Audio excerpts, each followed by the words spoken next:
Hey, what's up everyone? Welcome back to another Riftbound video. Today we're going to talk about the deck I played at Houston, where I went undefeated with. I went 7-0-2, so I was able to draw the last two rounds of the tournament with this deck. I want to talk about my experience in Houston and this deck and how I came to playing this deck. All right, so actually, what I was going to play in Houston was Kaisa originally. And then for Friday, I was like, hey, my friends had this Miss Fortune deck. They said, this seems like your style. All you like ramp decks, so why don't you try this deck? So I played this deck at basically the giant skirmish. It wasn't a skirmish, it was but it was a 6-round event.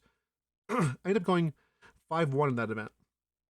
I played a list that had other gears like Scrap Heap and Acceptable Losses that you play to draw cards. It had 3 mobilize. It had all this stuff in it. And I was like, well, I don't really want to be playing these cards. I don't want to be playing a 2-mana card that just comes to play and draws a card. I don't want to play Accessible Losses. I was looking at other lists too, and they also played things like the Wonder Pack to essentially draw through their deck or bounce it into ramp a bit. And it just seemed kind of underwhelming to me. It not seems like something that I wanted to be doing. I wanted doing something more. So what I did was I wanted to cut the Scrap Heaps and the Acceptable Losses for better cards. So then another friend that was playing a list. They're playing, name's Captain Jack or J Pullman 13 on Twitter, and they showed me their list. And immediately I was like, okay, you know what? I like this. I want to play actual cards like Ride the Wind, and actual interaction. I don't play bunch of confronts. So I was like, okay, and then also more sabotage as main deck. So I was like, okay, let's try this. So I took this list.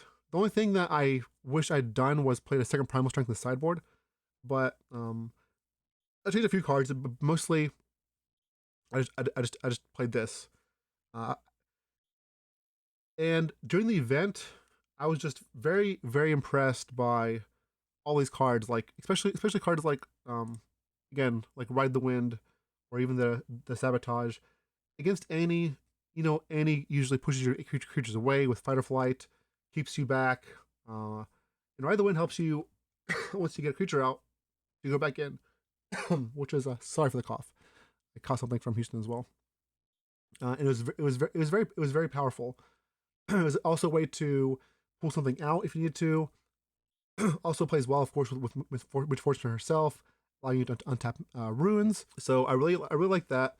I didn't miss the Scrap Heaps. I didn't miss playing less, only one confront. I was also worried about Soul Gorger having 2 Soul Gorgers and like, okay, well, Ollie, what if you Dazzling Aura into Soul Gorger, and you have nothing in the graveyard? That did happen a couple times, but usually if you have Aurora going, it's not that big of a deal. And you have to keep in mind too, we are playing Invert Timelines as well. Invert Timelines is a great way to filter your hand to look for Aurora, or if Annie is drawing a bunch of cards, or if Kaisa is drawing a bunch of cards, you can Invert Timelines to just kind of rebalance that the card disparity and to dig. But also Invert Timelines allows you to discard Volley Bear or Mind Splitter or Dead Bloom, so you can Soul Gorger off Aurora and get those back as well. Because honestly, we don't really want to cast Volley Bear. 12 runes is obviously a lot. I did cast him a few times, but ideally you don't want to if you can help it, right? So I did like the invert package timeline. There were also some games where I was able to grind people out without Aurora because I wasn't playing Scrap Heap. Like I wasn't all in Aurora. I could Mind Splitter and Ride the Wind or invert timelines, and maybe they kill my Dead Bloom Predator that I cast. So next turn I can cast Soul Gorger and get the Dead Bloom back. Have 2 bodies. So that was nice. I also did like the one Fading Memories main deck. So in case you don't know, I learned this at the event too. Fading Memories gives a creature or a unit at a battlefield or a gear temporary. And apparently if you give it to my opponent had a Master Yi at a battlefield. I cast Fading Memories on the Master Yi, which gave it temporary. So he reacts, and he flips Zania's Hourglass. So it goes to his turn. Master Yi dies. Zania's Hourglass triggers and recalls Yi to the base. Uh, I didn't know this, but thankfully, person watching says reminds me that Yi should die next turn. Yi dies next turn because Fading Memory says give a unit a battlefield gear temporary. So if they Zanya's it keeps temporary. So therefore, when they untap again the following turn, it'll be like, okay, well sacrifice me. This is great versus Yi. It's also great versus Set. Set you can also give the biggest unit temporary, and they save it with Set. They'll keep having to save it over and over again, or it will just or it will die. So I also want to go over my matchups over the course of the weekend. So I had no buys. Round one, I played against during the main event. I played against Kaisa. I won the die roll. I won 2-1. By the way, this deck is great versus Kaisa. Obviously, Kaisa can win, but their wins usually involve Watcher and or Time Warp. And also like sometimes Kaisa will bring in Thorough Beam, but Thorough Beam isn't that great, especially if you get two hits off Aurora, then it doesn't matter. Round two, I played against Ari, which I lost a die roll, but won 2-0. Round three, at a feature match against Annie, I lost a die roll, also won 2-0. And then round four, I played against Master Yi, won the die roll, won 2-0. Round five, lost the die roll, beat Kaisa 2-0. Round six, lost the die roll, beat Master Yi 2-1. Round seven, lost die roll, beat Master Yi 2-1 again. Round eight, I played against Misfortune. We intentionally drew because we were locked. And round nine, it was Master Yi. Again, intentionally drew. I found Yi to be the hardest matchup of all the ones I played. It can be tough because all their creatures, when held at a base, just have so much power. So it can be tough to like get them off, or usually you have to send two at a time. So, but still, I found it favorable overall, especially if you get Aurora. They can't really beat an Aurora if you get that early, right? Very few decks can, honestly. I also want to talk about my battlefields. So I have Sigil of the Storm, Obelisk of Power, and Aspirant's Climb. Usually people start with Aspirant's Climb first. That's the one that like increases the game's point by 1 to win the game, need more point. I don't think that's correct. I did the whole tournament, or I learned not the whole tournament. I learned during the Friday, the 6 rounds, that I believe it's better to start with Sigil of the Storm. That way, you start with Sigil of the Storm, and then if you are on the draw game 2, then you will start with Obelisk of Power. If you're on the play, you start with Aspirant's Climb. So basically, what would that mean? What that usually means is that game 1, if you win game 1 with Sigil of the Storm, you almost are guaranteed the match. And why is that? Is because if you win game 1 Sigil of the Storm, game 2, you have Obelisk of Power. If you win or lose, whatever. Game 3, you're starting on the play with Aspirant's Climb. So the game takes longer, and you are one of the best, if not the best deck that takes the long game. So it's very hard to win, very hard to lose with Aspirant's Climb on the play. Right. So I would recommend you guys trying to start with Sigil of the Storm first, and then, based on player draw. If you're on the play, if you lose on game 1, then do Aspirant's Climb because you want to make sure you win. So you win game 2, then game 3, when your opponent's on the play, you can do Obelisk of Power and hopefully get the extra mana to ramp up faster and get your big spells.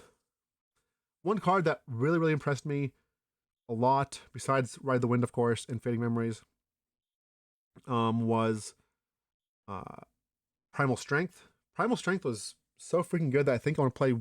Not I think. I definitely want to play 2 in this somewhere 75. I think I'll play 1 main deck, maybe even 2 main deck. Primal Strength is a great way for you to beat Yi. I had games where I had 2 games where my opponent cast Deadwood Predator on my creature, my Mind Splitter. I was able to Primal Strength and kill the Dead Bloom And basically, they wasted 8 mana, 8 runes, 2 power, and just lost their unit. Like that is just massive. Like that's usually the game just over, right? Uh, I don't want to play Unyielding Spirit. I was playing one because everyone was telling me, this is good versus Kaisa. But honestly, you're still good versus Kaisa, and you can bring Primal Strength against Kaisa anyways. So if they have unchecked power or whatever, you can save one unit as well. Also, they have unchecked power or whatever you're worried about. You can just pull. You can pull them out with Ride the Wind. And honestly, Kaisa shouldn't bring in. Should be cutting rains against you anyways. Scythian Rain and some number of like burns, like some of the burn spells, because it's hard for them to kill your units, especially Deadloom Predator, because it's deflect obviously. So I am still working on this list. I plan to go to Orlando this weekend. I am going to, I think, make some changes and test some before I go. But after Orlando, I will have a more definitive list for you guys of what I think is the best MF list, and I'll have a sideboard guide in that next video, because I also want to try the. I'll be testing the dragon, the 9 mana dragon. That's 9 power. That's nine. That costs 9 and has 10 power, and no, has 10 might. Sorry, has cost 9, has 10 might, and costs no power. I want to try that over volley potentially, just because, again, what's happening. What's happening is Master Yi is that if they have Deadloom Predator or Master Yi on the battlefield, it gets plus 2 power by itself. So none of your units except volley can like actually go into it and trade favorably. You need something else usually, or you two units at once. Uh, but the Drake, because it has 10 power, you can also cast it potentially for 9 mana. Also, Soul Gorger brings it back without having used any power. That has 10 power, and having 10 power, even if you go into Dead Bloom, you can trade. Obviously, they have discipline or something else. They can stop kill you, but at least that one unit can go in and trade. I just really want to test that. And it has the same might as Volibear, obviously. Obviously, Volibear is better on defense, but I do want to try that unit as well. So I'll definitely get back to you with a more definitive list and sideboard guide next week. So make sure to tune in for that. What else? So yeah, I went undefeated day 1. I didn't lose a single match day 1. Day 2, I played against Master Yi. It was such a close game. Game 3, I had a man. It was a really close game where I had 2 Soul Gorgers on the battlefield, and I could cast. And my opponent was at 7 points. He had Master Yi on the other battlefield, and I hit Mind Splitter off Dazzling Aurora, and I could have chosen to put Mind Splitter at base or at the battlefield, with the two Soul Gorgers, and so I was afraid. Of them getting to getting 7 points from me, Master Yi, and then getting 8 points from conquering on the other battlefield. So I put Mind Splitter on the battlefield to play around White Flame Protector. I think that's what most people would have done anyways. It's just like stock up on one battlefield. And I hit and Mind Splitter did actually hit the White Flame Protector, but then my opponent put Kiana and 2 like a Poro and a Pit Rookie on the other battlefield and just stacked. Now on my turn, I could not move over. I could not gank over enough power to stop them from holding. And in hindsight, I think it was correct to play Mind Splitter at base. That way, I can, if they have White Flame, I can take it. If they top deck White Flame, I lose. If they have 2 hand, I lose. But this way, the following turn, I can, gank over Mind Splitter and the one at base to the other battlefield and clear the battlefield. Because I do that, I lost. But I do think it was correct just to play Mind Splitter at base. Regardless, it was a really, really close game. I do think this deck is great. I think it's solid. I am a little frustrated. I was a little frustrated because, going undefeated day 1 and losing 1 match day 2 and you're out was kind of wild to me. So that was a little upsetting, but this deck is powerful. I highly recommend it if you enjoy big man decks. And I will tune this deck. I'm gonna test some more tonight and some more tomorrow. Then go to Orlando and play through 3 tournaments this weekend. And next week when I come back, I will have a new updated list that with sideboard guide. So make sure to tune in for that. Yeah, Yeah, I appreciate watching. Appreciate hanging out. I appreciate the support. Thank you all so much for everything. And I hope you enjoy the videos. I plan to make more content. I want to try to get like 3 videos out a week at a time. But right now I'm also traveling and competing and trying to balance all this out. So, but I really appreciate y'all hanging out and coming to me at events, saying hi and stuff. So thanks so much. I appreciate everything. I'll look at the comments. I'm very passionate about Riftbound and look forward to talking to you guys and making more content and making this deck as best as possible. Thanks so much again. I'll catch y'all next time. All right. Peace.